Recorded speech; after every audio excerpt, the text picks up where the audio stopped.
Hello, everybody, and welcome back to our Fat Fact series. I'm Ted, your host, and for this Fat Fact, we're going to focus in on the career of Sargon of Akkad. Now, before I get to Sargon, we have to do sort of like cover a little bit of backdrop of the world that he lived in, and the world that he lived in was a world of sporadic or endemic warfare.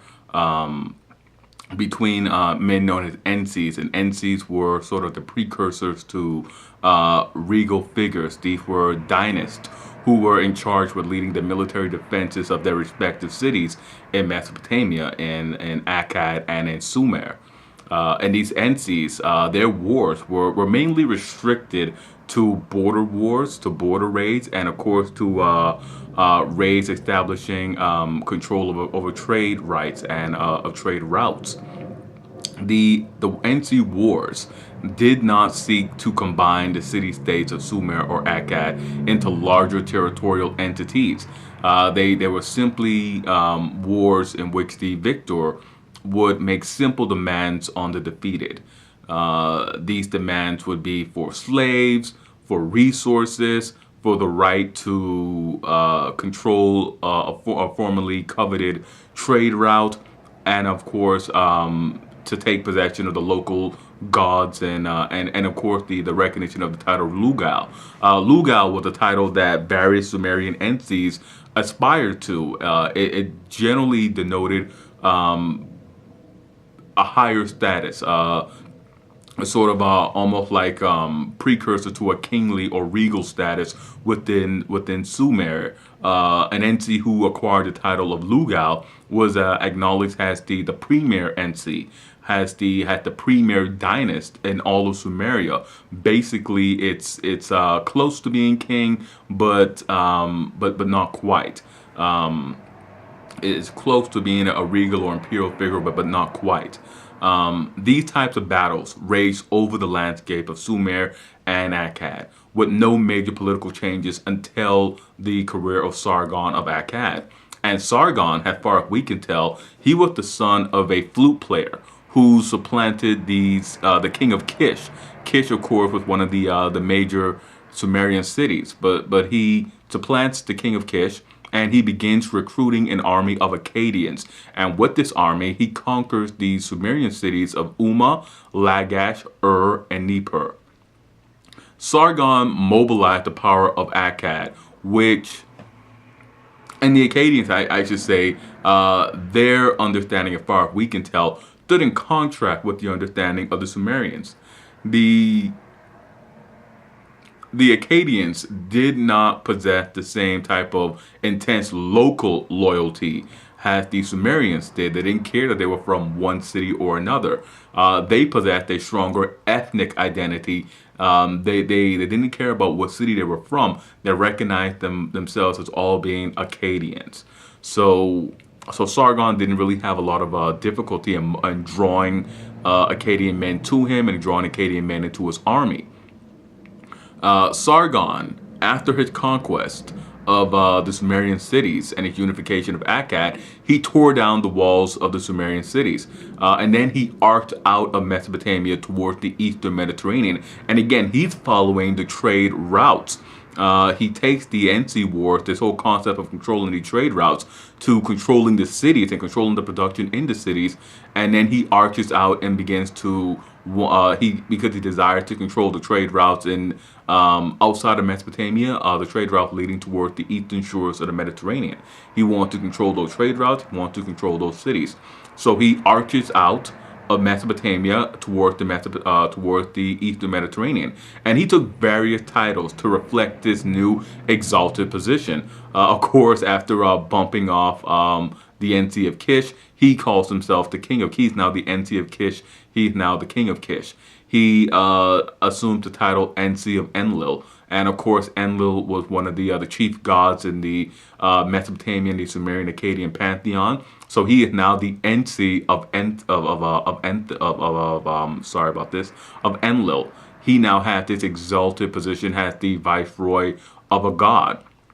He calls himself the appointed of Ani, and again, Ani is one of the chief deities in the Mesopotamian, the Sumerian, Akkadian pantheon. So he's the representative of two of the most important deities that everybody's worshiping. And most importantly, what he does is he takes formally he takes the title of Sumer and Akkad. He is the first ruler, the first known ruler in history to use either of those geographical designations. No ruler in Akkad claimed to be the ruler of all of Akkad. It was local. He was the ruler of this one city, and he held control over the outlying support regions that held the villages that supported that city. Same thing with Sumer. Nobody claimed to be the king of the entire region, but Sargon does so. He claims the kingship of both Sumer and Akkad. He uses those geographical designations the first time ever, and he creates the first large territorial state in Mesopotamia, and he does so after Narmer unifies Egypt. There's a bit of controversy there, I want to say, with some believing that Sargon, after hearing of Narmer's accomplishments, he desires to do the same thing. It's a controversy. It's not even hotly debated, but it's just controversial.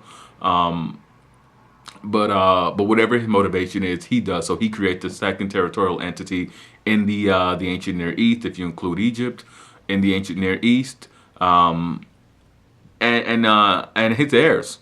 His heirs rule his empire after him. His grandson will go on to wage wars in Central Asia Minor. He would continue waging wars in Syria, and he would even push into Iran.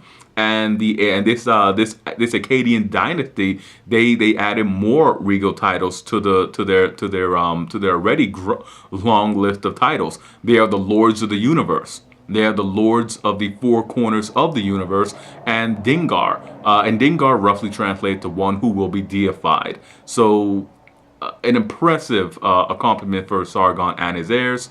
The Akkadian kings, they were effective in their guise as successful warlords. They taxed the cities of Sumer, and they maintained a large standing army. Sargon's army in particular numbered around 5,400 men, and this really explains his need for heavy taxation. He had 5,000, nearly 5,500 men to feed. He needs the money he needs the taxes. He needs all those resources just to keep these men armed and fed.